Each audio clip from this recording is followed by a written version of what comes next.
il a vendu sa vache pour envoyer sa fille à l'école. 10 ans plus tard, tu ne croiras pas ce qui s'est passé. Dans un petit village d'Afrique, vivait un homme simple, nommé Boubacar. Il n'était ni riche, ni puissant. Sa seule richesse, c'était une vieille vache qu'il élevait depuis des années. Mais un jour, il a pris une décision qui allait changer sa vie pour toujours.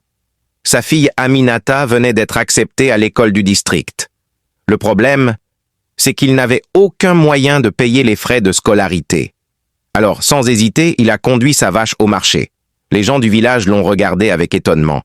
L'un d'eux a dit « Boubacar, tu es fou, tu vas vendre ta seule richesse ?» Il a simplement répondu « Cette vache m'a nourri, mais ma fille, elle, me fera vivre pour toujours. » Ce jour-là, il a vendu la vache, payé l'école de sa fille et rentré chez lui, le cœur vide, mais rempli d'espoir.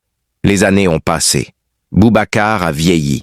Sa maison en terre s'est affaissée. Ses forces ont diminué. Et les gens du village avaient oublié son sacrifice. Un soir, alors qu'il tomba gravement malade, il fut conduit d'urgence à l'hôpital de la ville. Allongé sur le lit, il pleurait doucement. « Seigneur, ai-je eu tort ? Peut-être que ma fille m'a oublié. » Soudain, la porte s'est ouverte. Une jeune femme en blouse blanche est entrée. Elle tenait un dossier dans la main. En voyant le vieil homme, elle a laissé tomber le dossier, a couru vers lui et s'est agenouillée en pleurant.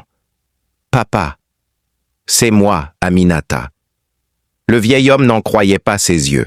Sa fille était devenue médecin. Elle a pris sa main tremblante et lui a dit « Tu te souviens de la vache que tu avais vendue ? Grâce à elle, j'ai étudié. Grâce à toi, j'ai sauvé des vies. Aujourd'hui, c'est à mon tour de te sauver. » Les larmes ont coulé sur les joues du vieux père, et pour la première fois depuis longtemps, il a souri. Le véritable sacrifice n'a pas de prix. Parfois, il faut perdre ce qu'on aime, pour donner naissance à un miracle. Abonne-toi si tu as aimé cette histoire pour ne pas manquer les prochaines, car ici, on rencontre des leçons de vie